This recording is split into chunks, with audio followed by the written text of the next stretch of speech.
Hello ladies and gentlemen, it's your host That Creepy Reading, and I have something to say. I am sorry for not producing a video in over a week and a half. Honestly, it's my fault. I had to take on a role due to family issues that I never thought I'd have to do, but because of that, I am back now, and I should have a lot more free time to produce a lot more videos. I am also doing a live stream at about 9 p.m. EST on Saturday of this week. I am intensely and supremely sorry for that.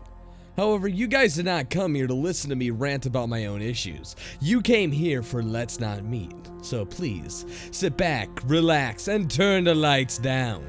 We have 5 more Let's Not Meet stories. That being said, let's begin.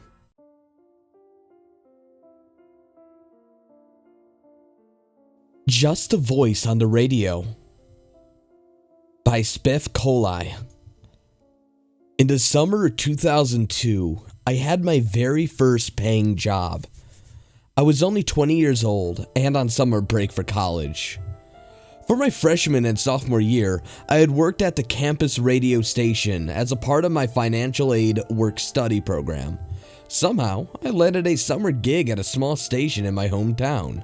It's a smallish town. It even has a sign that reads, "Home of 2,000 happy people and a few sore heads." Nevertheless, it was a rather rural area, and this was the only radio station within 30 miles.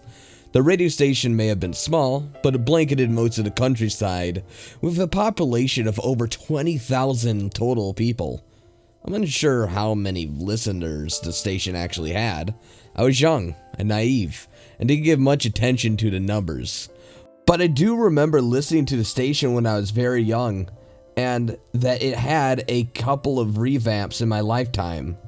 Not just changing the radio station's location from one side of the main street to the other, further downtown, but also changing the call letters as well as genre of music, which was the most odd to me. When I was little, they played oldies, which I loved and of course anyone could listen to. But the summer I worked there, it was more of a classic rock station with a few modern alternative songs mixed in. To be honest, both genres were just my cup of tea, and even at the age of 20, I held an impressive knowledge of interesting and relative trivia off the top of my head. I still do, but I was basically just a summer filler until school started up again. The job started off fairly nice. Actually, the studio's new location, which was in the same building, provided a little bit more ease of access that the old location didn't.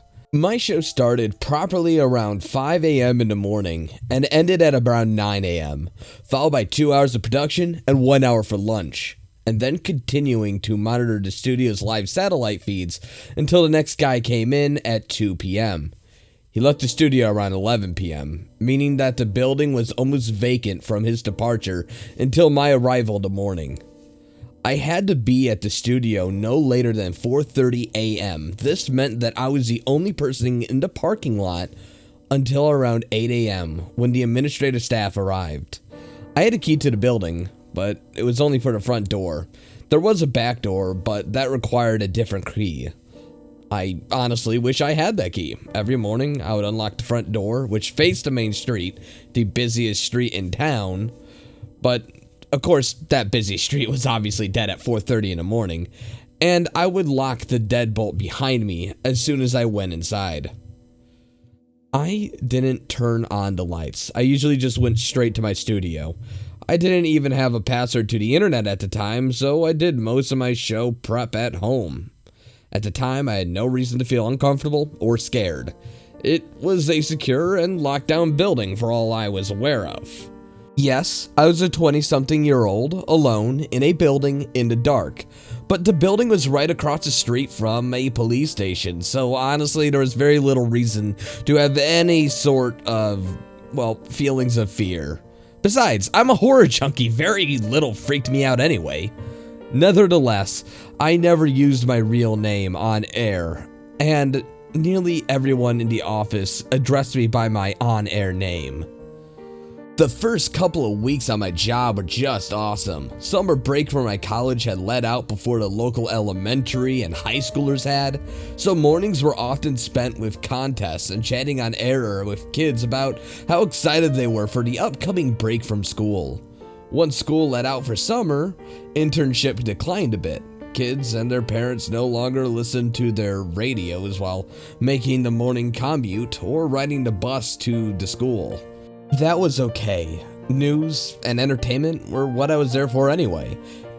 I even had a week-long spiel about, well, my mother's ongoing battle with the possum who kept on using the litter box on her back porch. The next week, listeners called in with their own ridiculous, bizarre tales, a segment I like to call Story Time. Some of the stories were cute, some hilarious, some I didn't even bother airing because they were incoherent, lame, or unintelligible. It was Friday morning when he called. Warren. I remember the name clear as day. Warren McHale. It would be a name that would haunt me for the rest of this summer. The call started as most did.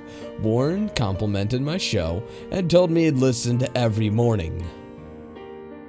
I said thanks and gave my usual appreciation for having him as a listener. I can't even remember what his story was about, but I think it had something to do with one of his kids. It wasn't particularly entertaining, but I think I had a bit of a sparse on stories that morning, so it got aired anyway. Following that weekend, I came in on Monday, and my show went on as usual. Tuesday, Warren called, said he missed hearing me on the air over the weekend, which I found a little bit odd, but whatever. I guess he must have thought that it sounded weird, so he requested a song as a cover. I obliged. Of course, it was a part of the job. Wednesday, he called again. This time it was shortly after the start of my show around 5:15 a.m. He requested another song. I thought it was a bit bizarre that this guy would call me so early, especially since I just started. But whatever. I didn't know anything about the guy, and I had no reason to complain. He could have been a farmer or one of those who had a normal, or rather weird job hours. Maybe hearing his request got him through the morning farm work, or maybe he just had long drives. But then, not even 10 minutes after I started playing his song, he called in for another request. Now, I was used to this sort of behavior. I mean, I was guilty of it as a child. When a DJ played my song, I got so excited to hear it on the air that I almost immediately sent in another request. However, it was somewhat of an unspoken rule amongst jockeys that you didn't let the same person make more than one request per show, let alone within the same hour. So I gave him my canned, I'll see what I can do response. I actually did end up playing his requested song about 2 hours later, simply by coincidence, and I didn't realize I'd done it until he called about 5 minutes later to thank me and request yet another song. I didn't play it.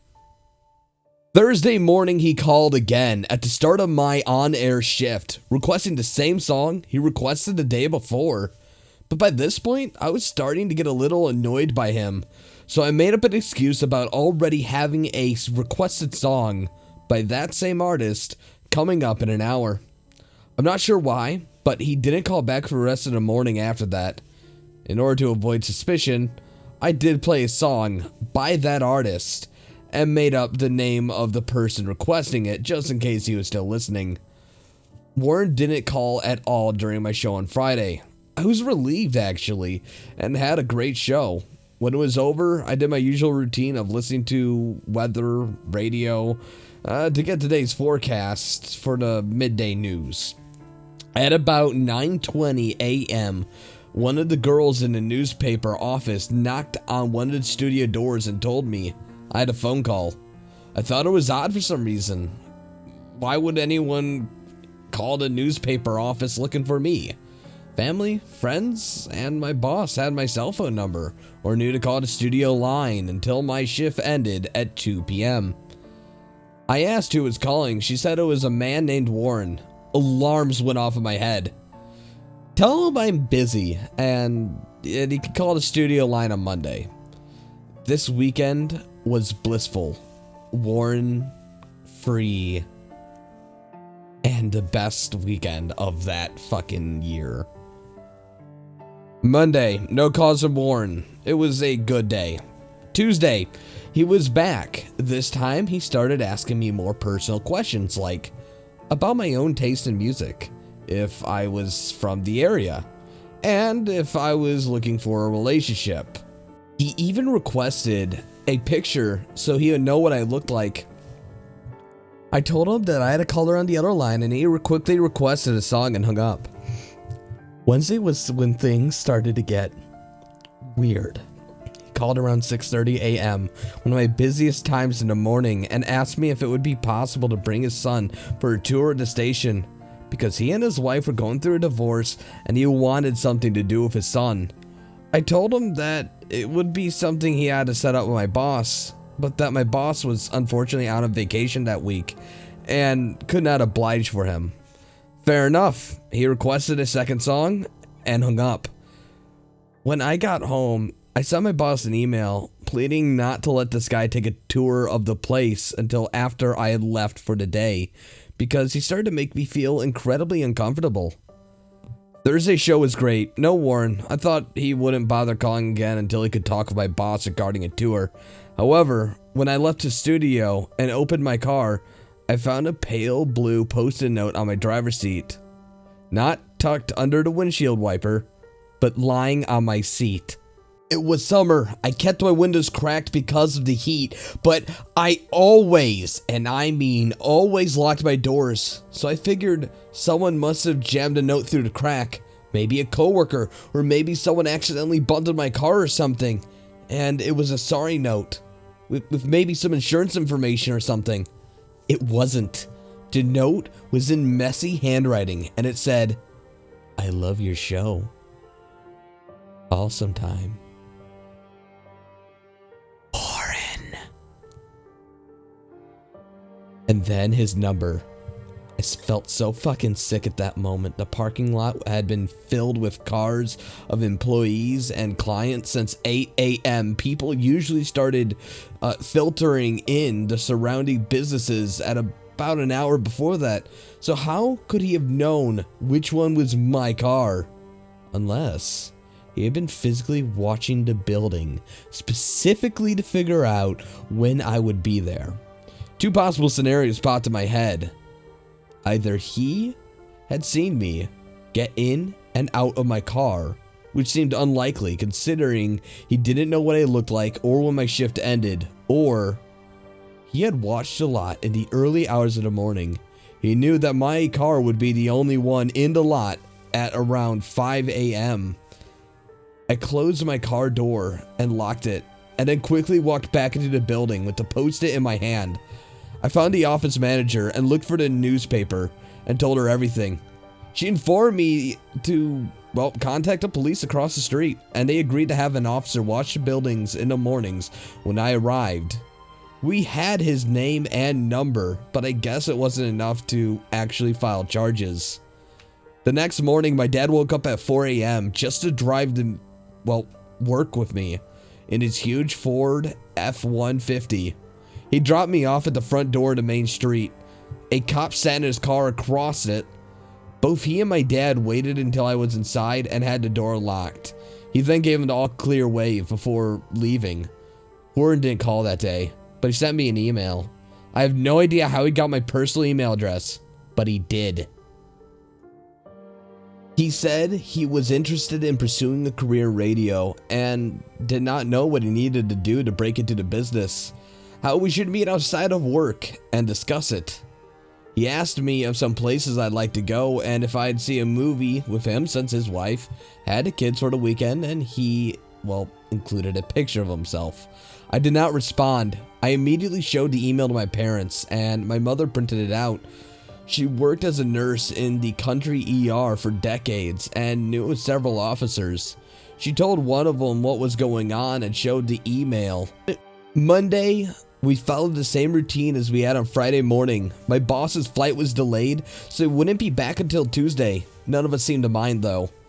That was until about 9:30 a.m. when Warren showed up at the office with his son. I never saw him. The studio didn't have any windows and the door was solid wood.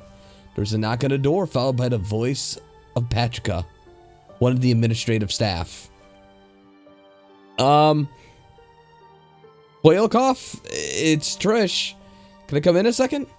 Still in the process of writing my midday news. I didn't think anything of it as I let her in. I like Trish. I often spent my lunch break with her at the desk. So out of the rest of the employees, I'd have to say she was one of the closest I really had. I unlocked the door and she rushed in, closing the door behind me and leaning against it. She spoke in a hushed and hurried tone. That guy is here. Warren? Yeah, you brought some kid with him. What? He said that you told him you could have a tour of the place. No, I fucking didn't. I said he'd have to call Alan in to arrange it. I know, but he wants to talk to you. Oh my god. So that's like why I'm here. I'm here to make it look like I'm asking you, but you know, I'm going to go back out there and say that you're busy and he must talk to Alan, okay? Thanks, Trish. This is all kinds of fucked up, she added as she started to leave. Lock the door behind me, she whispered as she closed the door. She came back 5 minutes later to tell me that he was gone.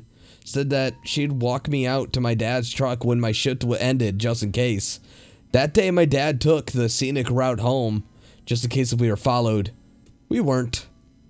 Wednesday morning, Warren called and he let me know how disappointed he had been and how disappointed his son was that he came all that way not to have a tour all along. Again, I told him he had to call my boss to set up a tour, and he responded with, "Why can't you give me one now?"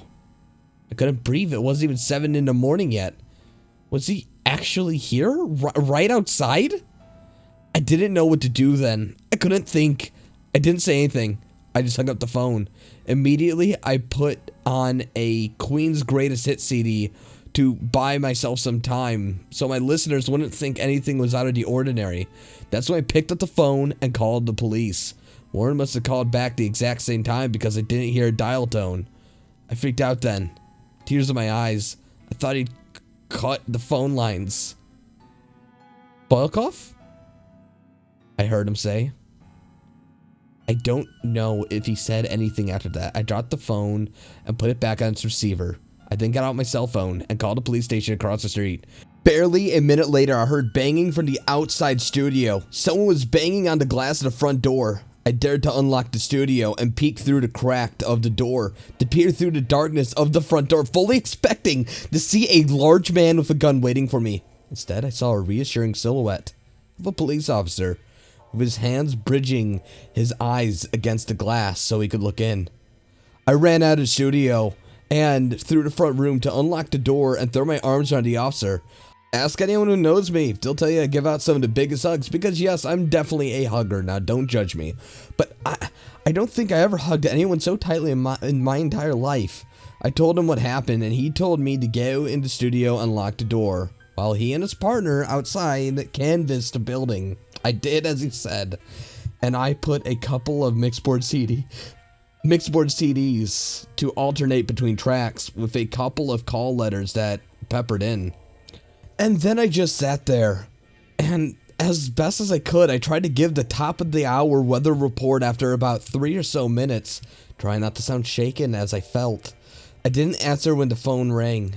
David Bowie was playing, and that's when the officer returned to tell me that the building was clear and his partner didn't see anyone suspicious outside. He still offered to stay here with me until the office staff arrived. Naturally, I did take him up on that offer. We even had him and his partner stay for coffee. I called Trish to let her know what was going on, since she was usually the first one in. She arrived a little early, brought sausage and egg biscuits for the cops as a thank you for staying with me. Warren wasn't charged or arrested. We couldn't prove he was physically there, and obtaining a phone record quickly wasn't something that a small town could do on short notice. Warren didn't call for the rest of the week. In fact, according to my knowledge, he never called again. There's a reason for that. In the first week of August, I took some time off to get my wisdom teeth removed. Due to being unable to speak clearly following surgery, I couldn't be on air and I stayed home. One afternoon, my mother came into my room and said she needed to speak of me. My mom said Her officer friend had told her about something that happened recently, only a couple of hours before. Warren had been involved in a standoff with the police. I'm fuzzy about the exact details, but he said that he was in his pickup truck and pulled over on the side of the road. She said that Warren had called his wife, making demands that she sleep with him or else he would kill himself. Even though their divorce wasn't finalized, his wife already had a new boyfriend with the intent on moving in with him and then marrying him. This must have broken Warren. He parked on the side of the road, shotgun in the passenger seat. Police cars were on either side of the road attempting to talk him out of it and negotiate. They even called his wife to talk to him, but of course she refused to sleep with him. So he put the gun to his head and pulled the trigger. Because it was such a public ordeal, the story was published in the paper the next day. I still start shaking when I think about what happened. I hope I never see or meet him again.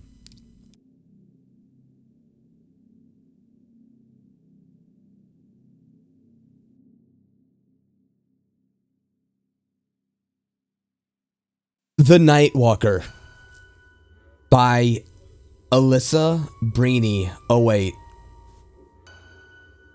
When I was 19, I'm almost 22 now, my best friend and I got our first apartment in a seemingly safe neighborhood. She would always sit out in the front patio smoking cigarettes and chatting. We're both night owls, so many nights we would be outside at 1 or 2 in the morning, when the rest of our neighbors were asleep, of course. Sometimes you would see this older man, maybe in his late 50s or 60s, walk by, and we never really thought anything of it. I figured he was a night owl like we were, and was simply taking a late night stroll to relax or clear his mind. I know I certainly do that. Unfortunately, I was wrong. Late one night, around 2 a.m., my friend comes over, and we decide to sit outside my apartment building and smoke in his car. Everything is perfectly normal. We spend some time chatting, laughing, having fun. Suddenly I see this older man walk by my apartment. We're on the first floor, I forgot to mention. And he walks up the pathway to our unit, and then just stands in the entrance for a couple of minutes. He then continues to walk around the apartment complex. I already had a bad feeling about it, so my friend and I sit and wait to see if he appears again, and surely enough, he took a lap around my building and comes to stop at my unit again. My roommate was inside working on homework, and I'd begun to grow nervous. Is he planning on doing something? He repeats this process a couple of more times. Our unit had a sliding glass door right in front of it, and he walks up to the door and begins trying to peek through the blinds and crane his head for a closer listen. My friend, in his car, suddenly pulls out a baseball bat and flips his headlights on, and then opens the car door screaming, "Hey, what the fuck do you think you're doing?" The man, completely unaware that he is being watched the entire time, replies, "Oh, this is my girlfriend's house." He then bolts to his car and then speeds off before we could really make out the license plate. Mind you, this man is in his late 50s and 60s, and my roommate and I are both 18-year-old sophomores in college. I immediately called the police, filed a report, and went to sleep with every light on in my house. It's safe to say that paranoia took over for a while, and I always felt like I was being watched after that. The man was never found, and I had the feeling he had lived in the apartment complex next to mine. A few weeks later, I was getting home from work around 11 p.m., and I see him walking towards my apartment. We're both about equal distance from my door, and I scream, "Get the fuck out of here!" which immediately causes him to run off into the dark. I called and filed a second report, but it did nothing. I have since moved a couple of times, and I haven't seen the man ever since. It just terrifies me to think about what he might have been planning on doing, or what he could have done if I never caught him creeping around, or even worse. I looked up all the sex offenders within a 5-mile radius of my apartment, and a man who looks eerily similar to this guy was living only a couple miles away. So, creepy late night apartment stalker guy? Let's not meet again. Ever.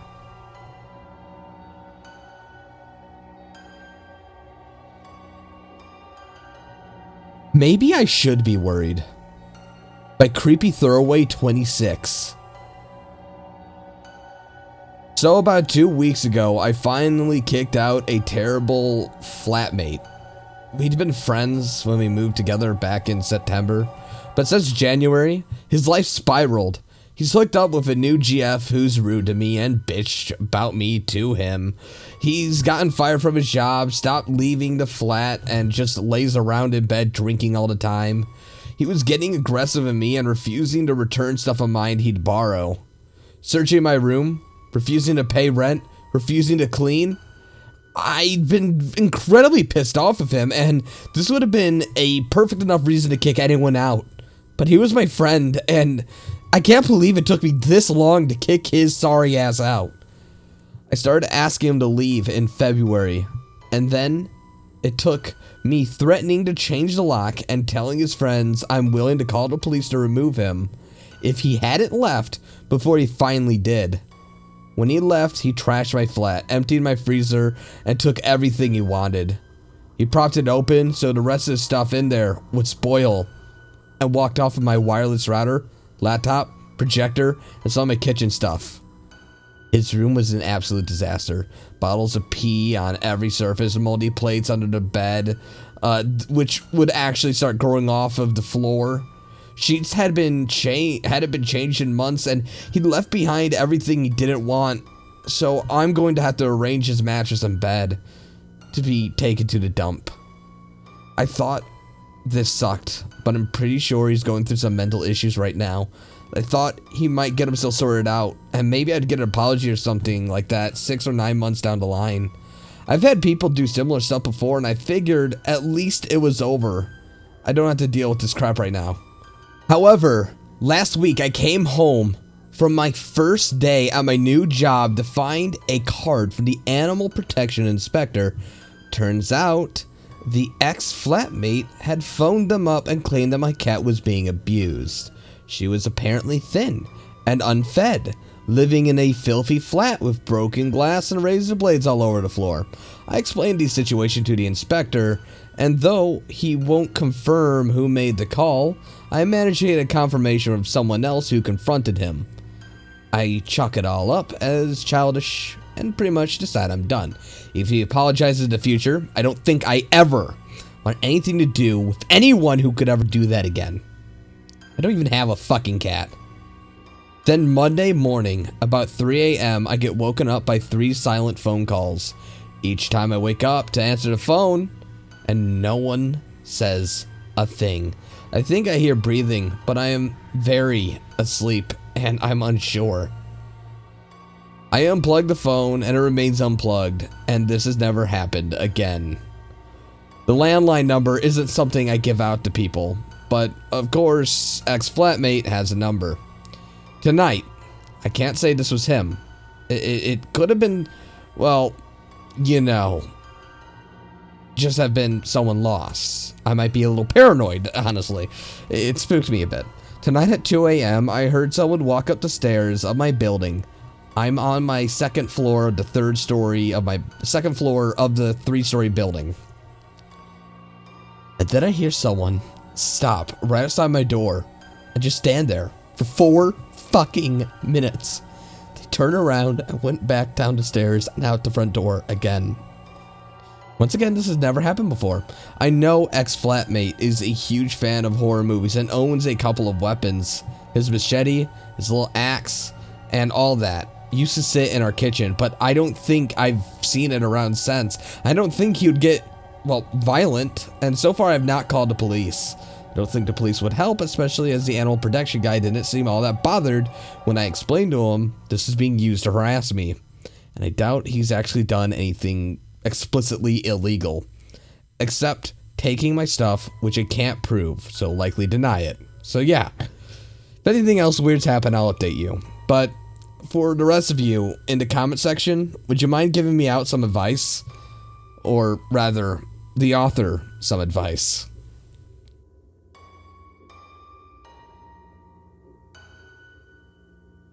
I Never Figured Out Who Screamed by Word Splicer.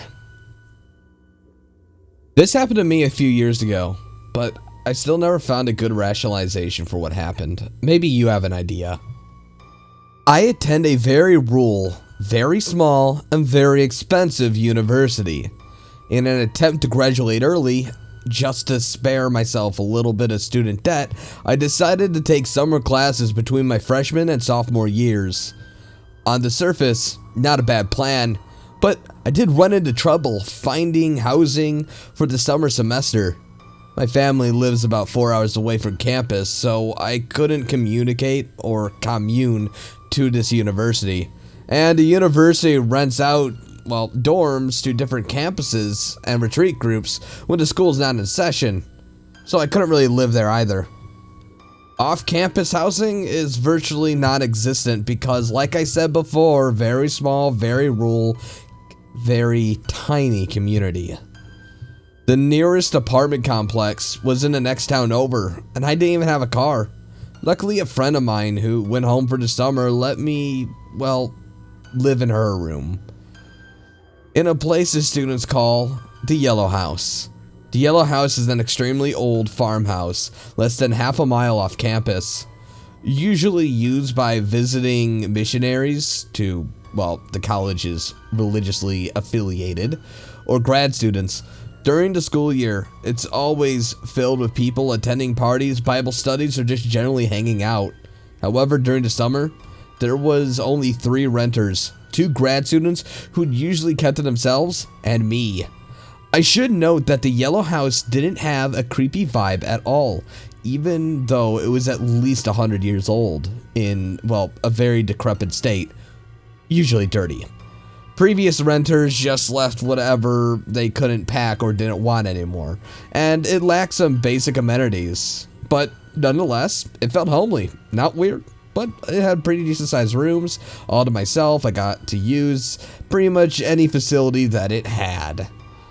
I was a little worried about people coming in and out of the front door all night while I tried to sleep, but as it turned out, nobody was at the entrance or used the entrance. The house's curved door was around the back, where there was a huge parking area, so everyone just used the back door. One of the grad students lived in a small converted washroom / mudroom near the back of the house, and the other lived upstairs. For the 3 of us, we had plenty of space, and we mostly spent our time either at class or in our rooms. The Yellow House is pretty isolated though. The farm it sat on had been, well, subdivided into different properties, but even these newer homes sat on a fairly large plots. As we found out, you could have had a pretty decent sized party without disturbing anyone. The Yellow House sat on the back of a very quiet country road. No streetlights, no traffic, no nothing, especially during the summer. To make matters worse, I never got a key to the house since the missionaries all left without making a copy. So we left the kitchen door unlocked at all times so I could still get in. Stupid, I know, especially since we're all weirdos in a very isolated part of town.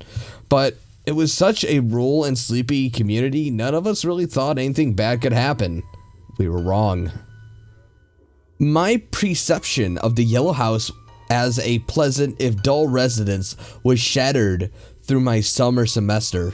One night I was woken up around 2 in the morning by what sounded like screams of mortal terror coming from the back of the house. I've never heard anything like it before or since. Whoever was yelling sounded terrified, and they occasionally punctuated their shrieks with a comforting phrases like, "Why?"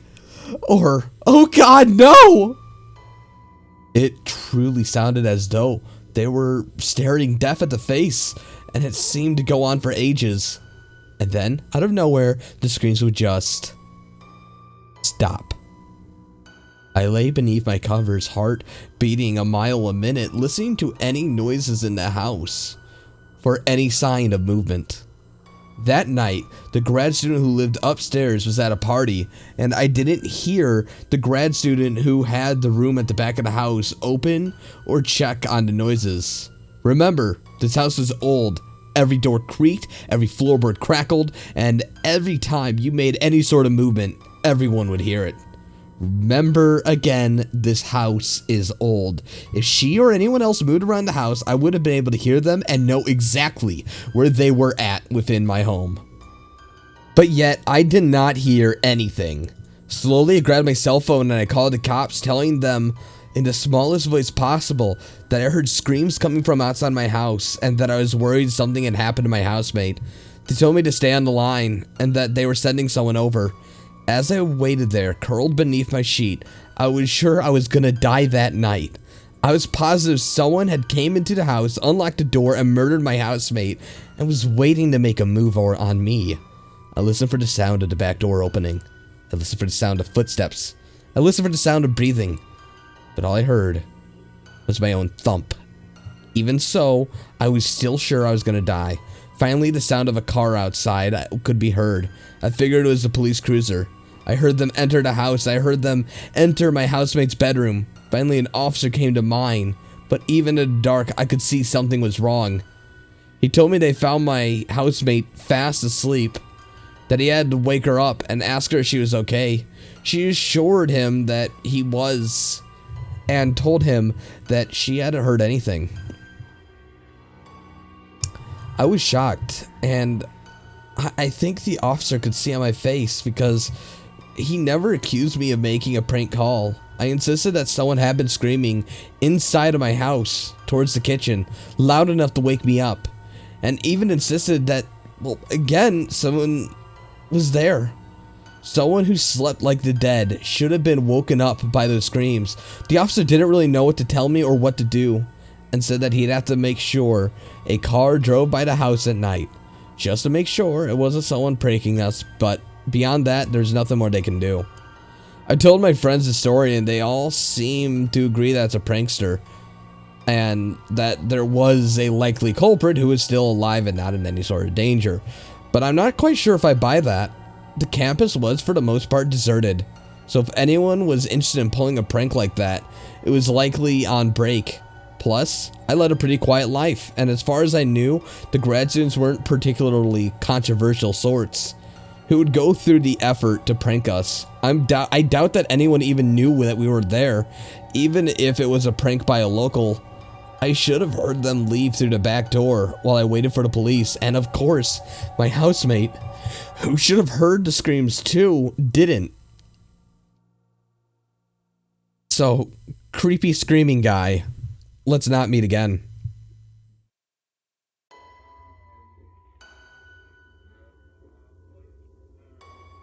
My Birth Father, by This Lucky Girl.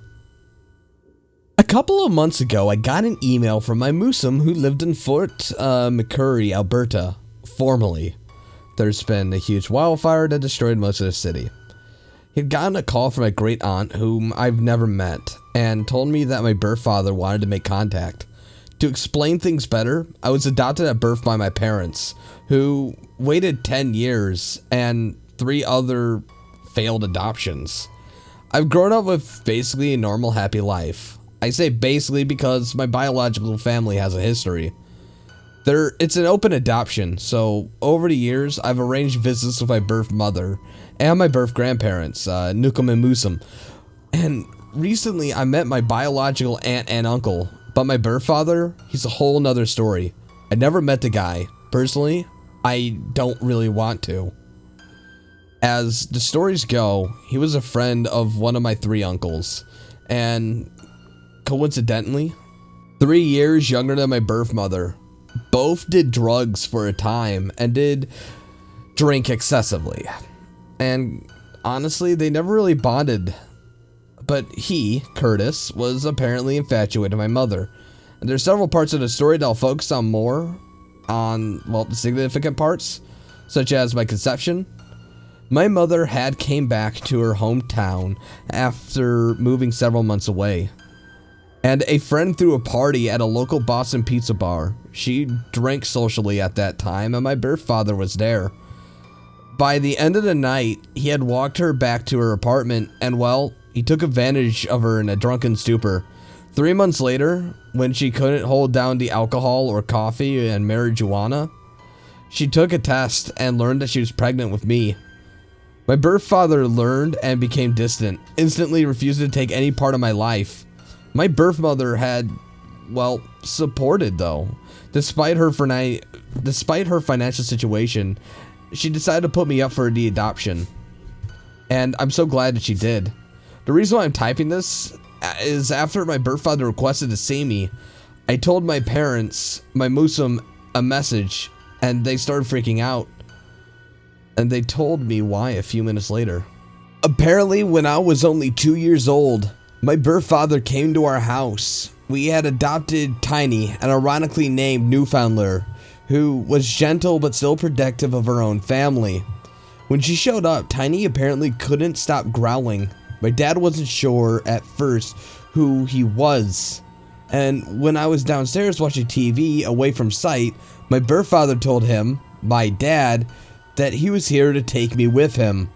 And he had gotten to court to set up a ready custody right case for me.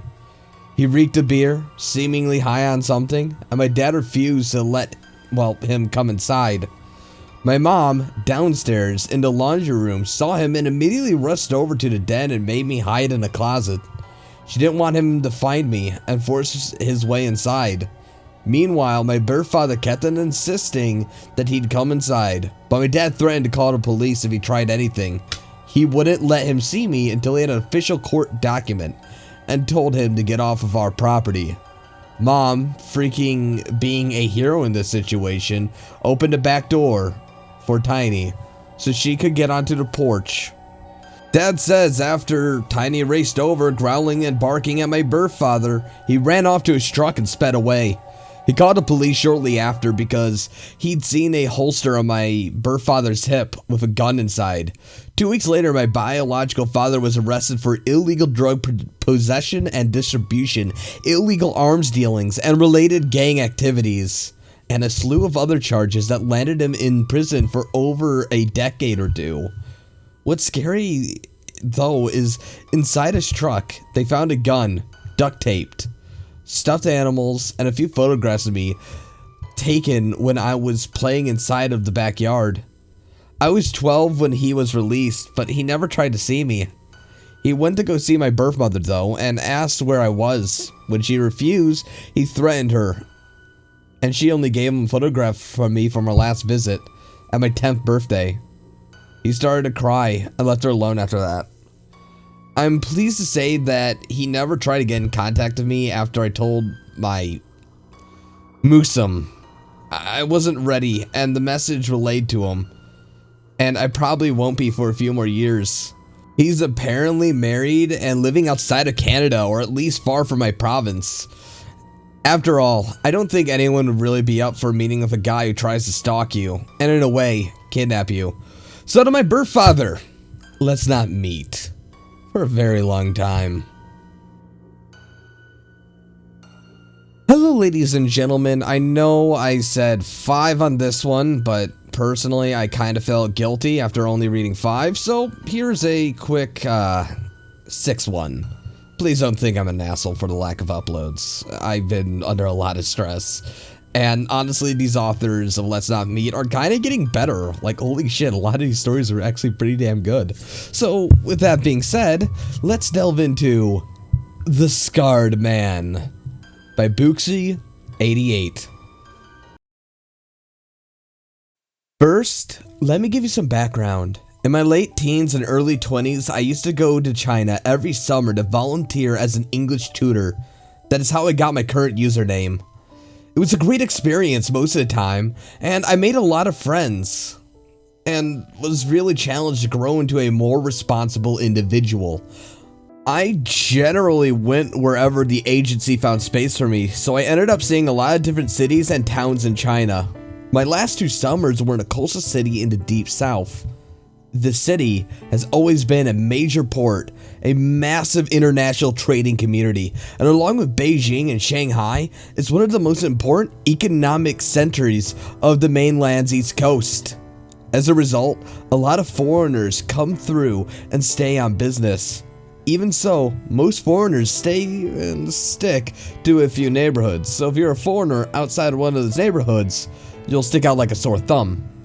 That said, my agency placed me with a primary school in a less cosmopolitan area, but still relatively nice suburbs, which is fine by me.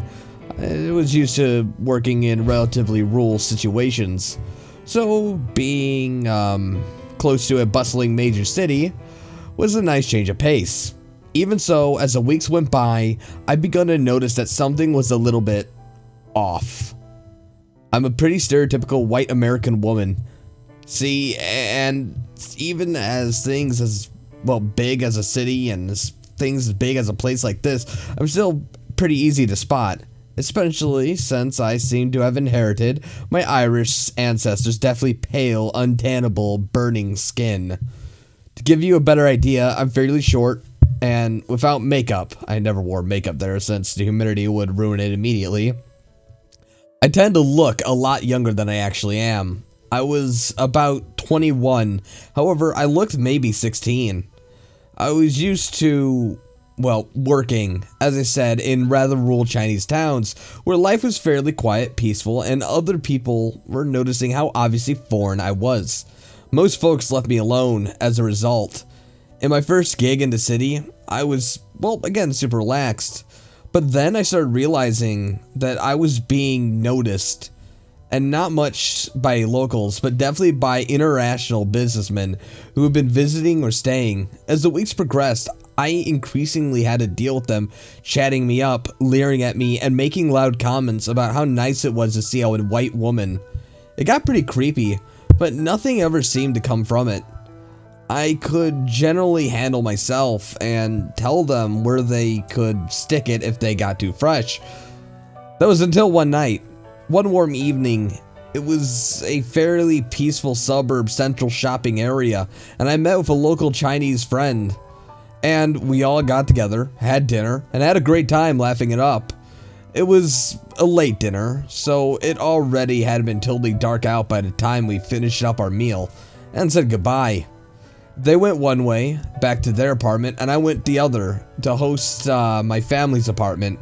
Even though it was late, the brightly lit market street was bustling, everyone out enjoying the relative coolness of the evening.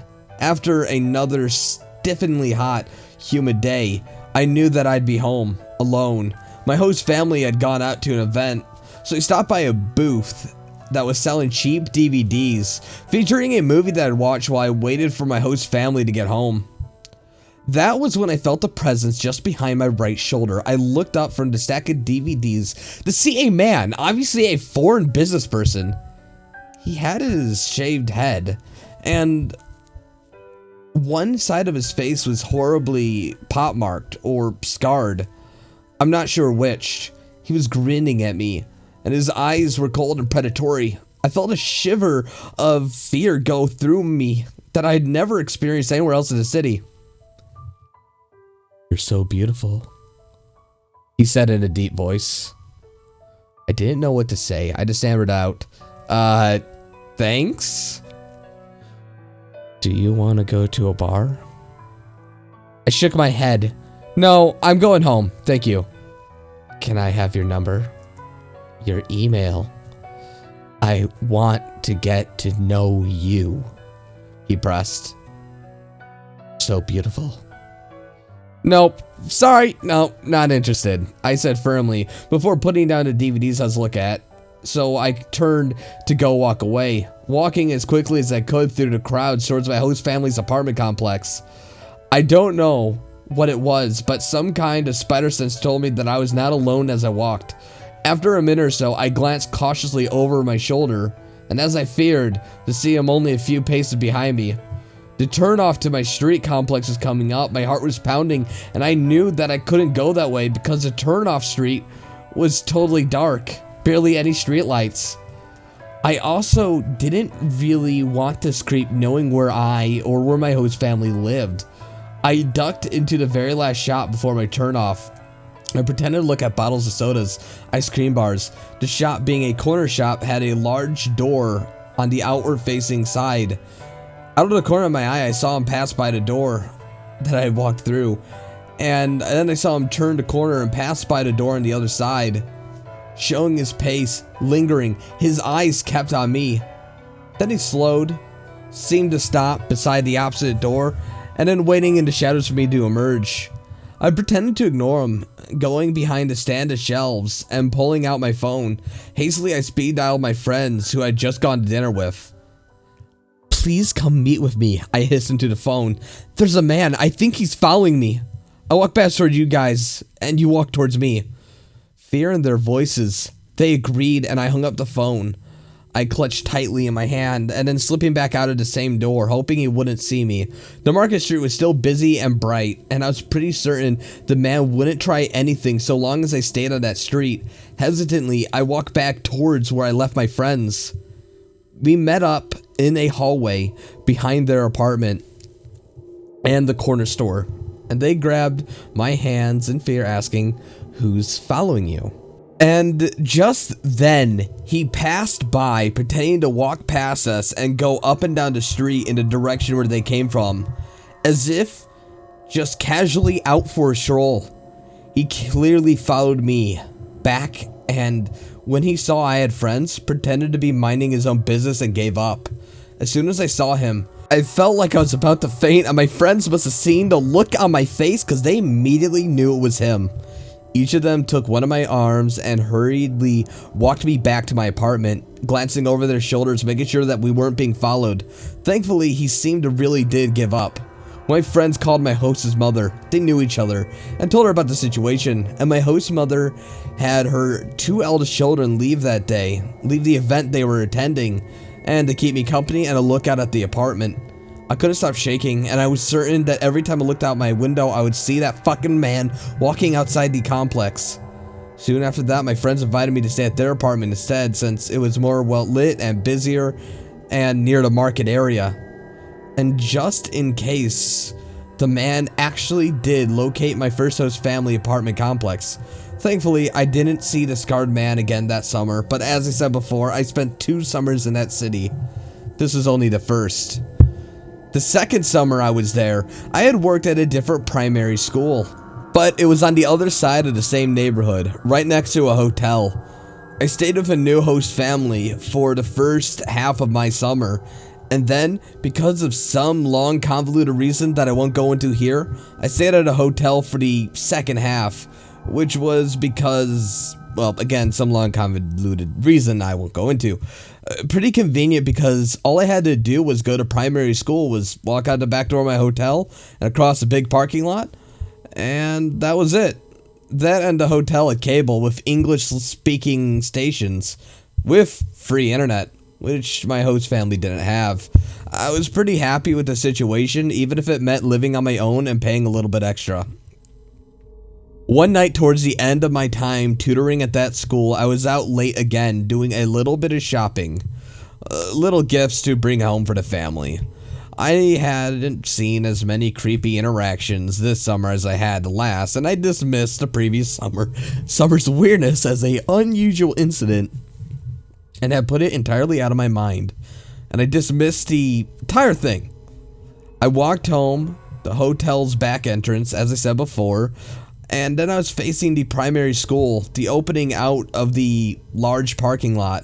The front entrance of the hotel was facing the highway. Since the back was closer to the shopping area than the front entrance was, I generally used the back entrance when I go in and out.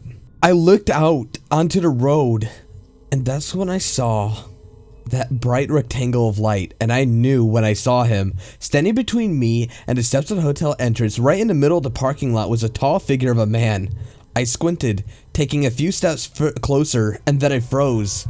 The light from the hotel, I could see a shaved head and a half-scarred face. I felt my blood run cold and as recognition of the year before hit me, and shame at the same time. My heart stopped pounding through my chest, and I clutched my purse tightly, and I started to run. "Do you remember me?"